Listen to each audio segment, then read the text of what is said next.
CP Subramaniam நெதன்யாவினுடைய பெற்றோர்களுக்காக வழக்குகளில் ஆஜராகி வருகிறேன்.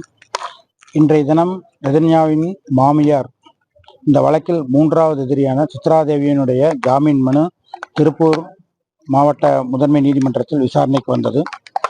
அந்த ஜாமீன் மனுவில் அவர்களது நெதன்யாவின் பெற்றோர்கள் தரப்பில் ஜாமீன் அளிக்கக்கூடாது, ஜாமீன் அளித்தால் வழக்கினுடைய விசாரணை பாதிக்கப்படும், சாட்சியங்கள் கலைக்கக்கூடும் என்று ஆட்சேபனை மனு தாக்கல் செய்திருந்தோம்.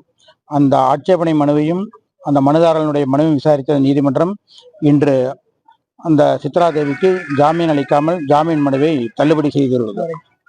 அவர்கள் காரணங்களை கூறி மருத்துவ உடல்நிலை சரியில்லாததை காரணம் காட்டி ஜாமீன் வேண்டுமென கோரியிருந்தார்கள். எங்களது தரப்பில் அந்த ஜாமீன் கொடுக்கும் அளவிற்கு அவருக்கு உடல்நிலை எதுவும் பாதிக்கப்படவில்லை, சாதாரணமாக இந்த வழக்கிற்காக உடல்நிலை பாதிக்கப்பட்டதாக கூறுகிறார்கள் என ஆட்சேபனை தெரிவித்தோம்.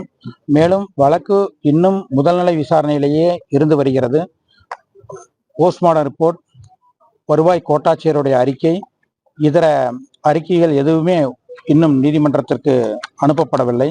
ஆகவே இந்த வழக்கினுடைய விசாரணை இன்னும் புலன் விசாரணையில் நிறைய விசாரணைகளை மேற்கொள்ள வேண்டியிருப்பதால் இப்பொழுது ஜாமீன் கொடுத்தால் அவர்கள் அதை சாட்சியத்தை அளிப்பதற்கான வாய்ப்பு இருப்பதால் ஜாமீன் கொடுக்கக்கூடாது என்று ஆட்சேபனை செய்திருந்தோம்.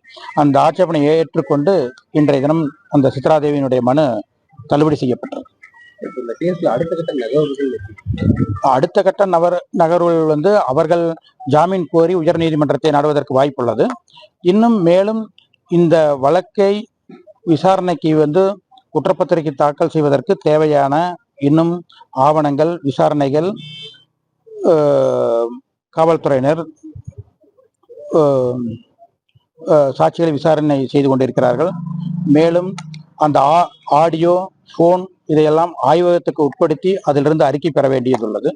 அந்த நடவடிக்கைகளில் இருந்து வருகிறார்கள்.